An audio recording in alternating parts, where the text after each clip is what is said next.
All right, great. Well, we're going to get things kicked off here. So thank you everyone for joining today's panel discussion.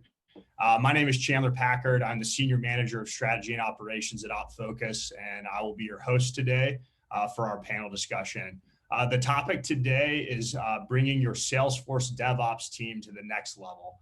We're really excited for the panelists that we have on today to dive into some meaty topics around this great area of DevOps. So just to kick things off, a little bit of logistics for the conversation today. So we will be leading with a prompt and then have our panel respond to that prompt or question. They'll be engaged in conversation. As soon as we do so and start diving into that conversation, we'd love for everyone to submit questions that you have, comments, follow up into the Q&A section. You should find that at the bottom of the webinar box. So please feel free to ask questions. I'll be monitoring the Q&A section and bring your questions to the panel as we see fit. At the end, we're going to have a lightning round as well and hope to answer those questions. If for any reason we don't get to your question, we'll follow up with you either directly or in the follow-up blog. We'll have some more explanations for questions that may not have been answered. So again, feel free to ask as many questions as you can. We love to hear feedback to help guide the conversation. So we'll start off with introductions. I've introduced myself, but I'll pass it over to Ezra to kick off intros. Hi, Ezra Kenigsberg. I am a Salesforce Solution Architect with BigCommerce. I've been working with Salesforce for 15 years now, having started working at Salesforce.com's consulting group back in 2005, worked with them for 6 years. Since that time, I've worked for Dell, for Bazaar Voice, based here in Austin, Texas, and also BigCommerce here in Austin. Let me throw in an interesting factoid apart from that. I believe I'm the deadliest man in the world with a spreadsheet, and I'm also a grown man who won a spelling bee. Ooh, love that. Love that. Thank you, Ezra. Brian? I don't have that claim to fame. At least not against the 5-year-olds anyway, Ezra. I'm Brian Wainwright. I'm the Director of Digital Transformation and the Chief Product Owner for Market to Bill at PTC in Boston. I've been at PTC for about 6 months now. Previously, my career's been focused, this is more of a product management role for me. Previously, my focus has been on back office enterprise application development and software engineering as Director of Business Systems at a startup called Toast in Boston. So before that, Director of Enterprise Application Development for Pegasystems in Cambridge. I did a few stints as a project director, project manager, was a Java architect, Salesforce Solution Architect at one point a long time ago. But primarily my career focus has been on back office applications and providing value for the enterprise. Thank you, Brian. MJ? Hi there. I'm MJ Kahn. I'm the Senior Vice President of Technology at OpFocus. I've been working in tech for way more years than I like to think about, mainly on the development side. I've been with OpFocus for 12, 13 years, something like that now. And I do everything here from requirements gathering and analysis to design to hands-on development and generally providing advice and guidance to our clients. Thanks, MJ. And Jason? Oh, might be muted, Jason. Hi, I'm Jason Curry, Director of Development here at Salesforce, working with Chandler and MJ. And I've been doing some form of DevOps in my 25-year career, and over the last 10 years doing it specifically with Salesforce. I've had the opportunity to work at Salesforce on some of their internal projects using their internal DevOps processes. And along with the partners and customers I've worked with, I've kind of brought in championing DevOps operations in a lot of those projects. Great. Well, thank you guys. As you guys can see, we've got a great panel today. We want to jump right into the discussion. For those of you who might have joined late, please feel free to leverage the Q&A box at the bottom of the Zoom window. As we go through, I'll be peppering in questions to the panel that make sense during the discussion. So before we kick things off into the prompt questions, I've asked MJ just to give us an overview of what DevOps is, just to give everyone a good framework for what today's discussion is going to be about. So take it away, MJ. Yeah, thanks, Chandler. I like to start with a definition because I think it helps set the stage for where we are and let us know what we are talking about, and to some extent what we're not talking about, although we could probably get pretty wide-ranging if we try. In our context, DevOps is the set of processes and tools that an organization uses to build and deliver solutions, both on the Salesforce platform and in the greater operations ecosystem. Contrary to what it's named, DevOps is not just about development. It's about the realization that there is literally no change that you can make to your systems that is not going to have an impact on those systems. Otherwise, why would you make the change? And as a result, every change needs to be made with forethought and with planning and with the appropriate controls and tools in place to make sure that the change will benefit the organization in the long term. I'll add one other thing, that DevOps, while it may sound complex, it is as simple or as complex as you need it to be. You don't have to boil the ocean. You don't have to solve the world from the get-go.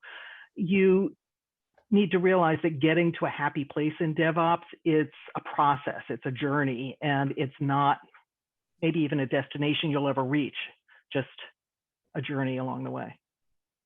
That's great. Well, thank you, MJ. I hope that gives everyone a good perspective and framing for today's conversation. So with that being said, let's hop right in. So the first topic today is around the risks and benefits of DevOps. So oftentimes, I think for most folks, we really have to sell DevOps to the organization, and the ownership and who carries the purse for investing in a DevOps team could vary and has changed over the years with the way that technology has changed. So one of the biggest gaps today in communicating the upside and downside risks to those business leaders.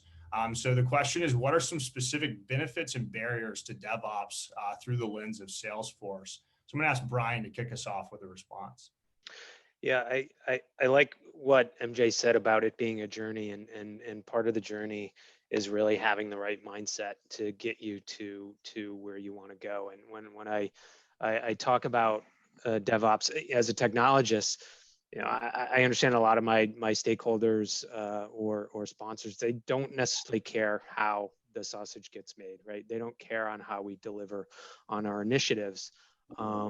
But I do think that for a DevOps practice to be successful within an organization, it needs to be endorsed and it needs to be sponsored, and some aspects of it need to be enforced in practice, particularly if it requires a monetary investment or investment of resources. And so my prime directive really for me, and this is just things I've learned throughout my career, is that what's self-evident to you as a technologist may not be self-evident to everybody, and it's really important to have a little bit of empathy and a little bit of humility around what you're trying to do and what you're trying to get endorsed, and you really have to couch these conversations in terms that people can understand. It's as much about a paradigm shift in how you think about delivering value to your organization as it is about the tooling or the technology that's behind it. And in fact, I think that's probably the most important aspect of it, right? Because it really is how we're delivering value to the business and how we're mitigating the risk of those changes, not just to the systems that we're supporting, but to the organization as a whole, how we enable our end users into the features that we're rolling out, for example. It's one thing just to deliver something. It's another thing for people to actually know how to use it and use it in the way that it was intended. So there's some basic tenets that we talk about when we talk about DevOps, or even when we talk about just agile. An agile mindset in general, and it's things like we fail fast and fail early. We shift left. We want to focus on automation. There's a faster time to market, but I think every organization is a little bit different. Every organization has different inflection points or different areas that it needs to improve on, or it needs to focus on, or that it wants to solve. And it's really important to take that marketing speak and translate it into language that your particular business or enterprise can really understand and digest, and then have some KPIs around them. So if I think about fail fast and fail early, a really efficient KPI that people want to know what they're going to get out of this. You're going to reduce the amount of defects that reach production by X%, and thereby increase your end user satisfaction or your customer satisfaction, decrease downtime. You really want to start to think about, all right, as I go through this process, I go through this journey incrementally, what are the things that I'm trying to resolve? If I get a faster time to market for my products or for a particular feature, one thing that I always say to stakeholders is, what's the value of code that sits in QA or development to the organization, right? And it's absolutely zero, right? If it's not out there and your customers aren't using it or your end users aren't using it, then it has no value. So that faster time to market has to translate into some mapping to a strategic initiative, strategic outcomes that you're hoping to achieve with that particular release. There's a lot of things that you need to start to examine within your organization and with your enterprise to get down to really those KPIs and how are you going to deliver that value and what those improvements are that you're going to make. And it isn't about the technology and about the tooling. It's about this paradigm shift in how the organization thinks about delivering on its value. That was a mouthful. That was great. Thank you. Any thoughts from the panelists? We'll open it up to discussion. I think it's a terrific insight. So, I mean, MJ had talked about something I strongly agree with, that you need to think of DevOps as a journey, not a destination. Brian had pointed out, every org is different. I would say not only is every Salesforce instance different, but certainly every organization, the human organization within any place you'll ever work is going to be totally different. And Brian, in identifying how failing quicker or, learning from mistakes and reducing downtime produces a faster time to market. These are all wonderful insights in that we're trying to get you all understanding that there are no perfect answers here. The cliche I would throw in of my own is, this is an art, not a science. So wherever you are, if you're a Salesforce instance of 5 people, if you're a Salesforce instance of 40,000 people, it doesn't matter. Just start putting some kind of a process together if you don't, and get people agreeing on, okay, here's the way that a stakeholder presents a problem. We take that problem, we figure out a solution, we build the solution, and we promote it into our production instance. You got to start figuring out what that discipline is going to be, and that's what will enable you to follow the kind of process Brian was describing. Yeah, and that discipline is important. And some companies are public companies; they have compliance, SOX or audit requirements, some very tangible benefits. Like auditors love automated processes that have very little human intervention, right? And so that's a very real thing, that to key in on if you're a public company. And there's the idea of being proactive versus being reactive. Part of that falls into that fail fast and fail early mindset. But you're really trying to mitigate risk to your systems and identify issues before they occur. Right, and that really goes into the monitoring aspect, the operational aspect of DevOps. So you're being proactive and trying to resolve problems before they occur, as opposed to being reactive to something at a quarter close that then takes a tiger team to resolve over the course of 5 days and a weekend. It's so the discipline required in order to get to that, in order to ensure that what you're deploying out has stability and has value, is really, really important. It does. It's part of that paradigm shift that I mentioned. Yeah, definitely agree with all of that.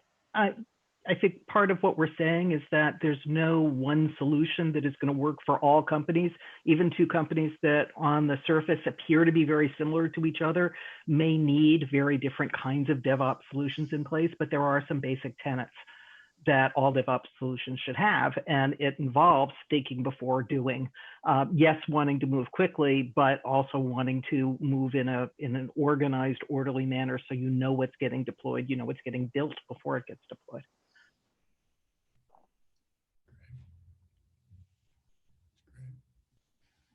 I'll give a quick reminder, the Q&A is open. So if anybody has any questions for the panel that they'd like on this topic, or really just in general, feel free to add those. I see a few coming through. Any other thoughts, guys, on benefits and barriers? I think, one thing, and Salesforce has certainly come a long way over the last few years in, I think it started out with a really good foundation with, sort of a test-driven mindset in unit testing and test automation in and of itself as a development platform. The other aspects of that, from a code, source code management perspective and integrations to other tooling, is where it's really starting to shine and show the power of the platform overall in how it can really deliver that value to the enterprise. But that the discipline that requires, we'll probably talk a little bit more about it. I don't want to change subjects, but it's really, it is a configuration-based platform. Somebody can go in with the right permissions and just make changes, right? And maybe you want that, right? Maybe you don't want everything to flow through your CI/CD pipeline, right? And be continuously integrated. But maybe you do. Maybe you have to have those controls in place. And I think, like MJ said, every organization is going to require a little bit of a different tooling. Not every organization has an engineering team behind it. You've got empowered super users who can make certain changes that represents some challenges in terms of that source code management and the environment management that we talked about. So it's important to have that planning done up front. Could you guys speak to how Salesforce DevOps and why Salesforce DevOps specifically is necessary, and how we might see organizations that may have a DevOps team for their core product, but maybe lacking that on the Salesforce org side, and why you need Salesforce DevOps as well, and why it's not enough to maybe just have that team focused on core product. I liken it to that fell fast and fell early, right? It's an enterprise platform, right? And it's a system of record for your customer data, your opportunity data. If you've got other aspects of Salesforce billing, it could be your billing system of record as well, right? You want to ensure some level of stability, integrity on that platform, particularly as it's not just an enterprise application, it's a development platform, above everything else. And the more you change it, the more you customize it, the more important it is to ensure that the risk to the operational stability of your organization is mitigated. I think that's a key factor, right? You want to be able to test it, make sure it works, and then deploy it, right? Or at least deliver it. And there's a difference, but ensure that you're not going to screw anything up, and your sales team, for example, isn't just going to be twiddling their thumbs while you fix something that shouldn't have been broken in the first place. That's great. I think also it's important to know that some customers, their SaaS product is built on Salesforce, either through a community or through a managed package on the App Exchange. And so a lot of times they need to bring in the type of DevOps operations to make sure that it's stable enough for their customers when they do production releases. That's great. Great. Well, thank you, guys. Let's move on to topic number 2. And thank you all for submitting your questions. I'm starting to see those roll through, and we'll get to those as we continue the conversation. All right, so the second topic, how do I get started? So we talked about the benefits and risks, but once you convince the organization that Salesforce DevOps is necessary and you've got that, the question then remains, how do I get started? So Ezra, if you don't mind, kick us off.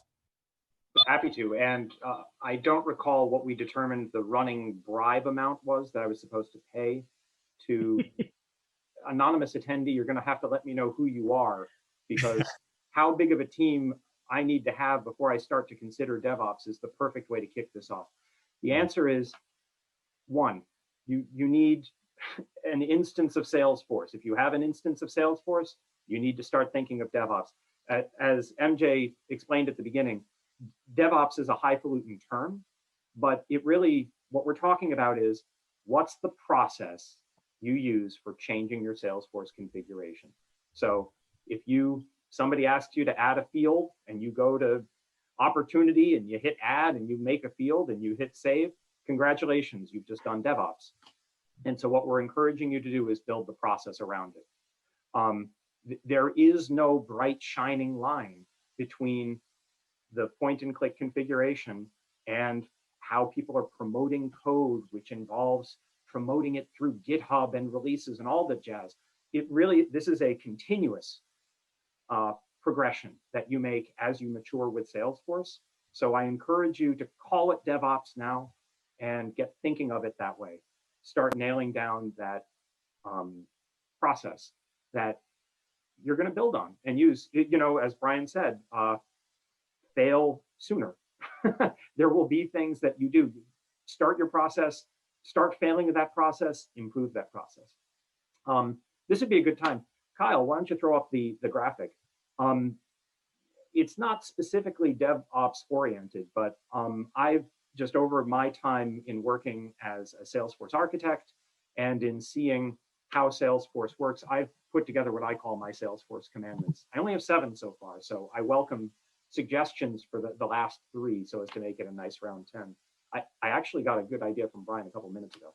But basically the idea is, these are the broad principles that you should be thinking about when you're working with Salesforce. And I think they harmonize well with the idea of getting yourself towards a DevOps process.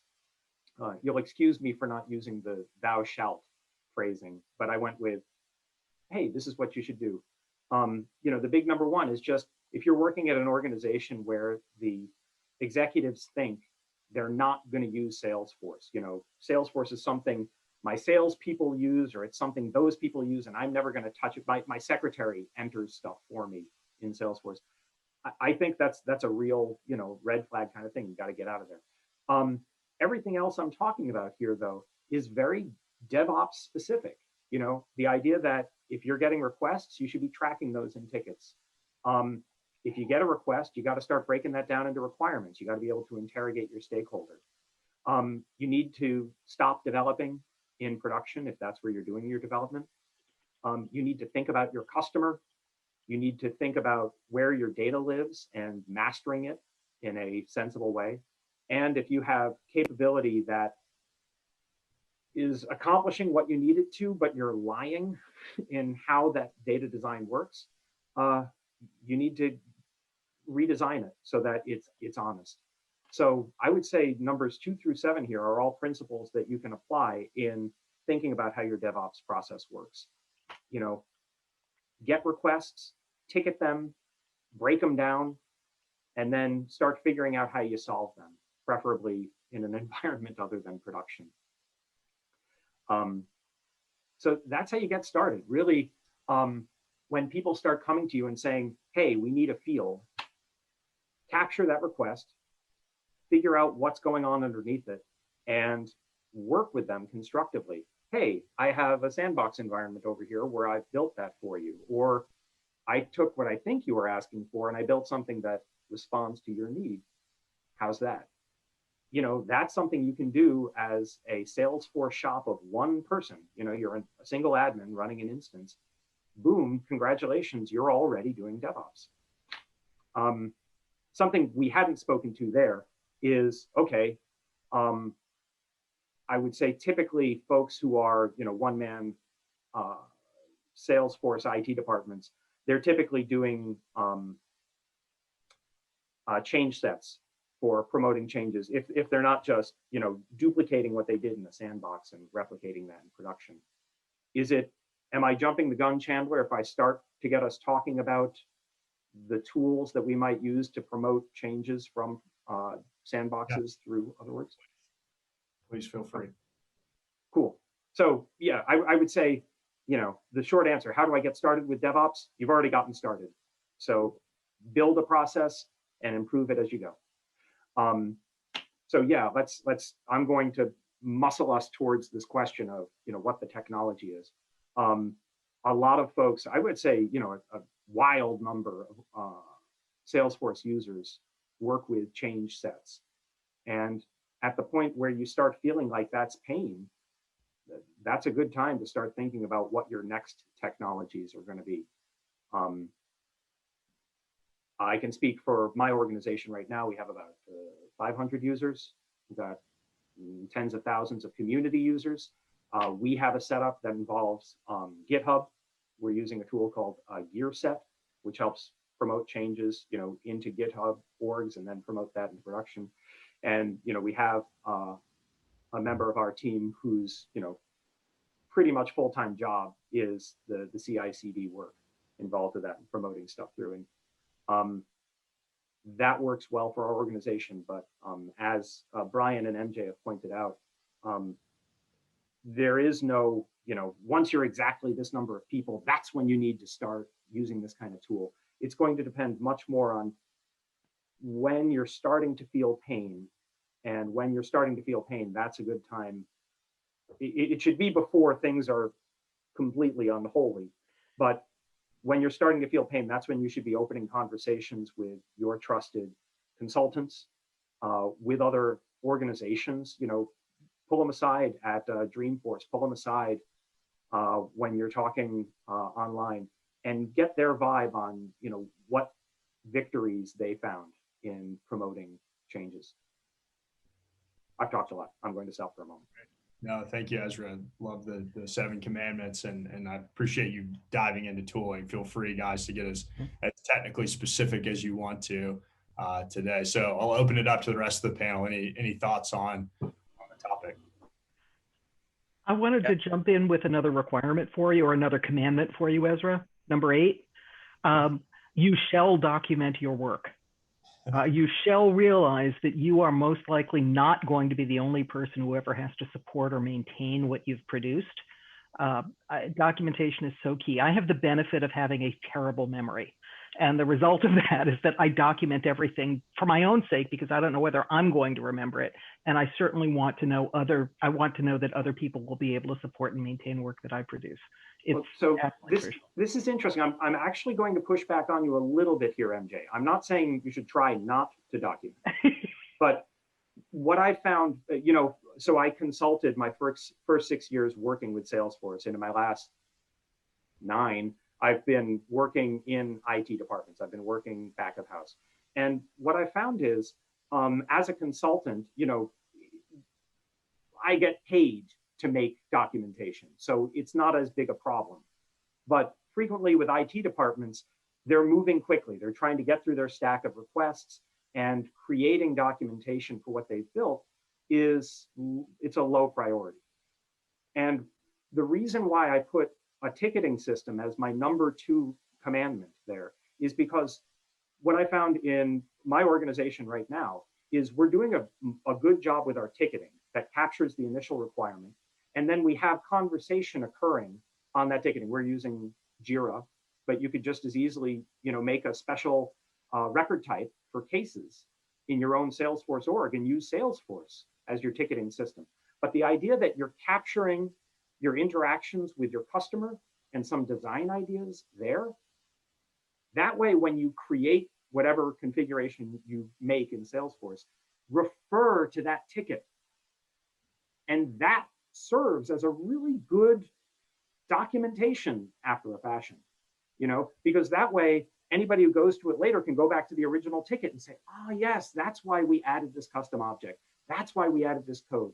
And so what I like about that a lot is It's documentation that's created in the process of making a solution. It's not, okay, now that we built the solution, let's document it. That's a very valid point. I'll raise a counterpoint and a point of clarification. The counterpoint is that works great, and being able to realize that there's something that got checked into your source control system and trace it back to a ticket works great, as long as you still have that ticketing system. The minute you move from Jira to some other solution, typically nobody moves that backlog and you've lost that. To be clear, though, I did not mean that thou shalt write scads of Google Docs. I tend to do that, but I don't necessarily mean that. That's external to the system. I do mean that Salesforce has on fields, description fields. In code, there is room to write comments, and comments are really cheap. They don't cost performance, they don't cost anything, and the lack of comments can cost everything in terms of being able to maintain a solution. There are products out there. One that I've seen demos of, haven't actually used myself, but think is very cool, is Elements from elements.cloud, that provides a bunch of services, including mechanisms for developing really awesome documentation of individual metadata elements and much larger processes, and in a way that sits side by side with your Salesforce org. So it's not as separate as Google Docs or even an external ticketing system. Yeah, I think I'll keep with the Old Testament theme and try to cut this document baby in half here, which is, I agree with both of you, which is, I think that it depends on what we're talking about for documentation too, because end user documentation is certainly an output that your engineering team is not necessarily going to provide. Your audit documentation or your change documentation, that certainly can get there. Like, we're using Capado at PTC, and it's got a Jira integration to it, and I love it because it just pulls to Ezra's point. It starts with that request. You've bundled up those user stories into a feature. It turns into a release, and it's all self-contained in terms of what you did. Obviously, there's devil in the details. Back when I was running engineering teams, the basic tenet I had was a good code documents itself, right? You should have the right standards and practices in place in your development team to ensure that what you're doing is going to be isn't going to be a big secret or become some bit of esoterica to somebody who follows along with you. But then you get to the end user base, and what are they going to do with it? How are they going to use it? And what do you need to do to train and enable them on the features that you're rolling out? There's a lot of organizations have training and enablement teams in order to accomplish that. And so you need to ensure that as much as possible, the output of your DevOps practice can facilitate that and move that ball forward for them. Because again, if your end users can't, or your customers can't use don't understand how to use what you're giving them, or it doesn't work for them, you're not providing the value that you're trying to provide, regardless of how quickly you go to market with it, right?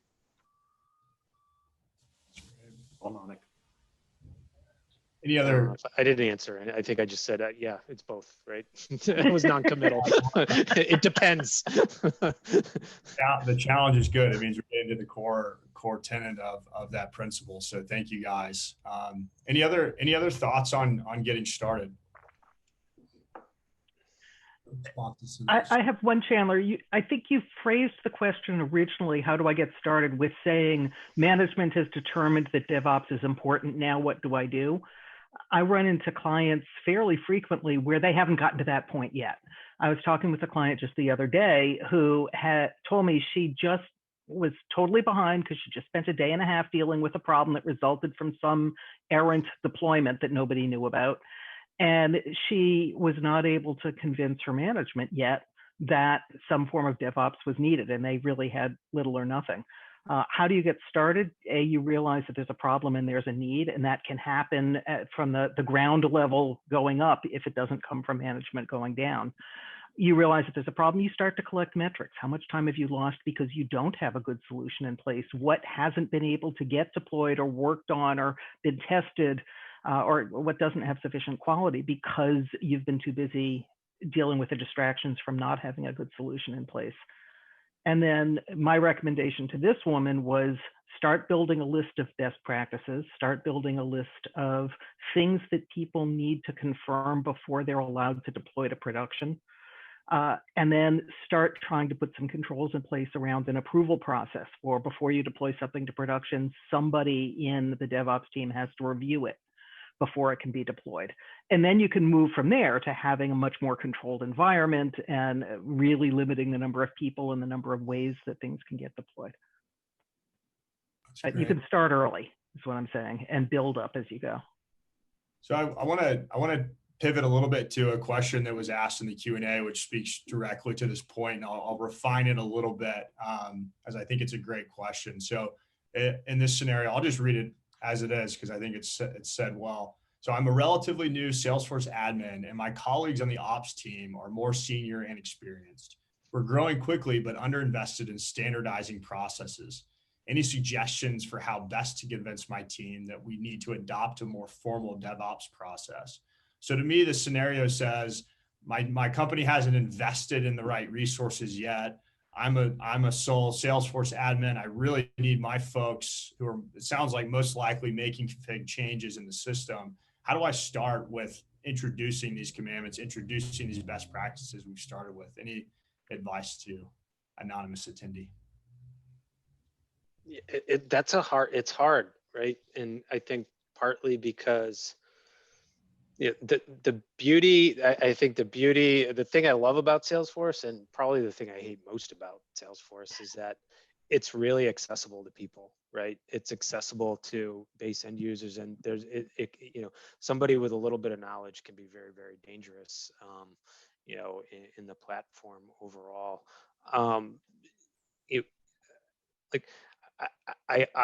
One thing I often ask people is like, well, what do you want to be doing with your free time? Do you or your time at work? Do you want to be supporting things that got broken? Do you want to be supporting? You want to be ticket takers? You just want to look at every random request that comes in from the business and not examine whether or not you should or should do it?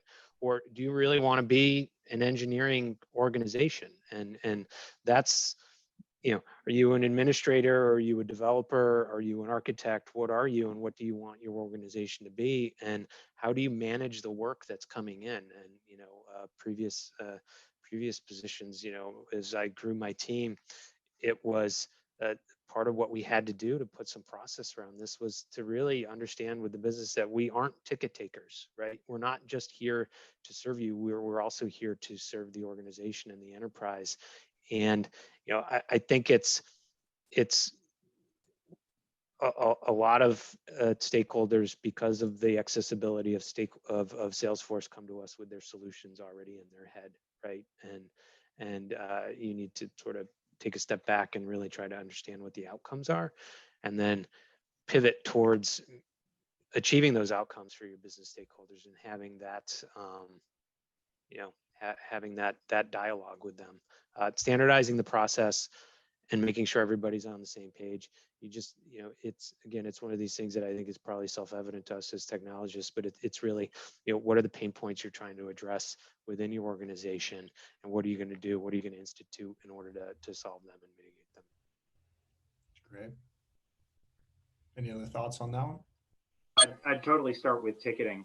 If you don't have an organized way of saying, when you say fix it, how do I break that down into useful, packets? So, very much the idea I was going for with my commandments is that they kind of move in progress through the, what you need to do in your organization. So first and foremost, if the people you're reporting to don't believe in Salesforce, they want you to just go do it, you're dealing with an untenable situation there. Fine. Okay, great. Let's say they believe in Salesforce raw. What's the next thing you do?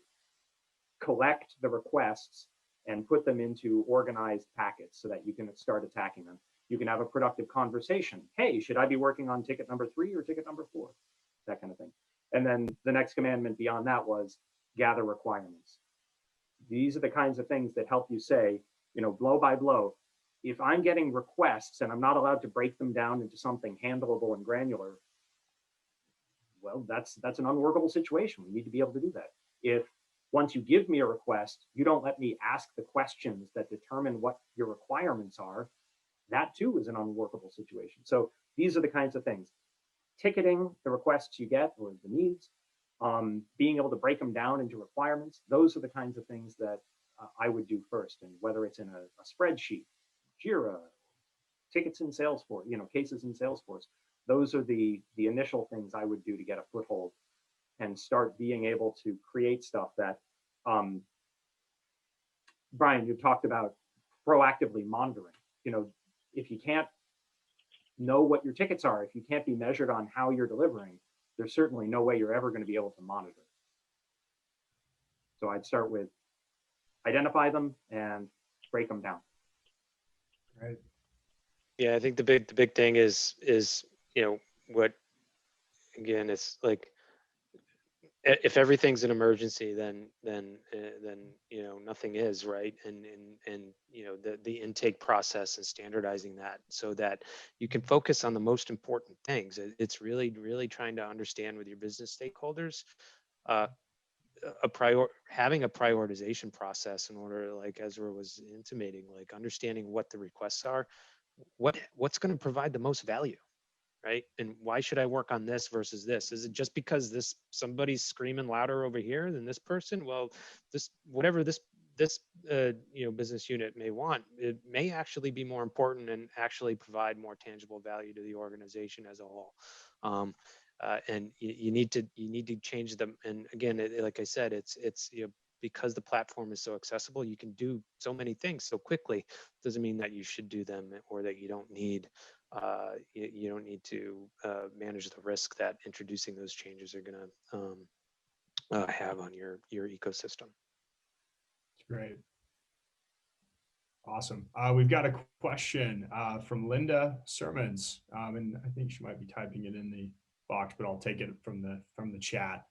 So it says, any suggestions for how to help the organization mind shift from the giving orders and solution design to the Salesforce team versus thinking of the Salesforce team as a trusted solution partner? So really trying to shift that mindset, right? And so what are some practical advice you guys might be able to give to help create that mind shift for folks? I think we bounced around this a little bit, but feel free to elaborate. Well, I'll use myself as an example, because I used to be, right, director of business systems. I'm now chief product owner for Market to Bill, which encompasses Salesforce as well as a couple other systems. It's the reason why this position appealed to me. It's a little bit of a change for me, but the reason why it appealed to me is because you need the product ownership, right? And I think that to answer that question specifically, you have to have somebody that is responsible for understanding what the needs of the business are, what the outcomes are that are that they're trying to achieve, and then an objective voice who's a decider in terms of this is what we're going to work on. This is what our roadmap looks like. It's really taking it to the next level, and this is where I see things starting to trend now organizationally. And when you have the disconnected disconnected engineering teams from their operations teams, from the stakeholder management, business management, you get disconnected solutions, right? You need one person, product ownership role, really trying to work with those business stakeholders and set a very clear roadmap, right? And manage that intake process. And if you're an agile organization, managing that product backlog, and it's not just Salesforce as a product in of itself. There's end user bases within Salesforce that you can focus on. I took me a couple years to figure that out, but I think a lot of organizations are starting to figure that out. And I'm seeing a lot more of a move within enterprises towards product teams, right, that support particular capabilities within the organization, as opposed to I'm a Salesforce admin and I support the whole ecosystem, right? That's great. Any other quick thoughts on that before we jump into lightning? Ask question. Oh, go for it, man. No, please, Ezra. Ask questions. That's what I Pretend was you're a going to say. therapist. Pretend you're a therapist. When somebody comes to you and says, we need to do this. Good. Tell me why you feel that way. It really Yeah, does. there's It always the why. creates Why? Yeah. Why? Yeah. Why? Yeah. There's a methodology that's called, I think, the 5 whys, and it consists of simply asking why again and again. Somebody comes to you and says, I need you to add this field. I need you to do this roll-up summary, whatever. Why? Why do you need it? And they'll tell you, and then you say, well, why is that the case? And you keep going deeper and deeper until you get down to the root cause. And then you can solve up from there, as opposed to just applying whatever Band-Aid somebody might have asked you to add. Yeah, and having visibility across what, if you're a bigger organization and you have multiple teams that are supporting the application, then understanding that what this person is asking over here is the same thing that this person is asking over here, and you're both doing it. Both teams are doing it, but they're doing it differently, and like you need some of that coordination and collaboration. And as you move through various sizes of an organization, there are ways and frameworks, scaled agile frameworks for really identifying those dependencies and having communication within the enterprise to ensure that the right hand knows what the left hand is doing. But yeah, I agree. Like, just keep asking, why do you want this? Like, why do you want the date field? And adding a date field is a solution. What are you really trying to do? What's the outcome you're trying to achieve, and why do you want to achieve it? I find that doing that and implementing that why framework will start training folks that are requesting to expect those questions. So when they think, oh, I need this new field, they start getting trained as to the larger impact, and will rely on you as a solution expert to become that partner. So that's great. So let's hop in. We've got about 4 minutes left. So we're going to make this lightning fast, as the name suggests. So first question, what are some products that you're using today? Some products you wish you had, or some products you'll never touch in the DevOps space? Feel free to chime in. So as I mentioned, at BigCommerce, we're using Jira for our tickets. We're using GitHub for source. We're using GearSet for promoting between the orgs. And I've been pretty impressed with how it works so far. Haven't had a ton of hard experience with the moving of the code in prior gigs, but I've been really pretty pleased with how it's working now. For those folks, I spoke with, what's it called, Specket organization that's trying to deliver documentation at the level of, nice words and graphics, on entire page layouts. And that struck me as a very interesting alternative for those folks who document better than I do. Fair. Anyone else? Yeah, I mean, Jira, I think Jira is pretty standard. We're using that. We're also using Git, and Capado is our orchestration tool, our CI/CD pipeline tool that we're using at PTC. For test automation, we're using Selenium to do a lot of our test automation that gets tied into things, into the CI/CD pipeline. There's other tooling, obviously, but I've been happy with Capado's first time I've used it at PTC, and I like the Jira integration. Previously, we were at Toast, we were using AutoRabbit, and my team liked that as well. So I haven't used GearSet. Yeah. There's another question out there about how does Salesforce differ from other types of DevOps, and really it doesn't. You can still use a lot of the same tools for the most part with Salesforce. You just need different scripts to make them work. Back when I first started working with it, we were using like Jenkins and it's like some APIs and stuff. And today we're using Bitbucket and pipelines within there, along with some specialized scripting that we built to work with Salesforce. But really, there's no difference in how Salesforce, you work with DevOps to Salesforce in any other platform. Yeah, I think if you already have an ecosystem in place, you've already got Jenkins, you have an orchestration server or set up, you already have source control. Like, so Salesforce can integrate into it, right? You don't necessarily need to go out and buy new tooling. It sort of really depends on what you already have and what you're willing to pay for. And a lot of those scripts I mentioned, you can just Google and probably find some that are already out there that you can use for your tools. Great. Well, thank you all so much. That concludes our panelist discussion today. Thank you everyone for joining, the attendees. Thank you panelists. This has been a very healthy conversation. I really enjoyed it. We'll be taking the recording of this session and creating a blog post, which will break down the questions in a bite-sized video and some narrative there, which we'll share out to all the invitees and attendees today. So please check that out. I'll also make a quick plug that we have some upcoming events at OpFocus, several Dashboard Dojo events led by our very own CEO, David Kahn. So feel free to visit dashboarddojo.com to register for that. And also be looking out for future panel discussions. We will continue to curate knowledge around the SaaS space and Salesforce. So be looking out for more content. And also feel free to reach out via LinkedIn or email to any of us. We'd love to continue these conversations. We love having them. So feel free to join the community and continue to reach out. Again, thank you everyone for joining today. I hope everyone has a great holiday season if we don't connect, and has a great 2021 with your DevOps teams. All right. Thank you, everybody. Take care. Thank you. Thank you.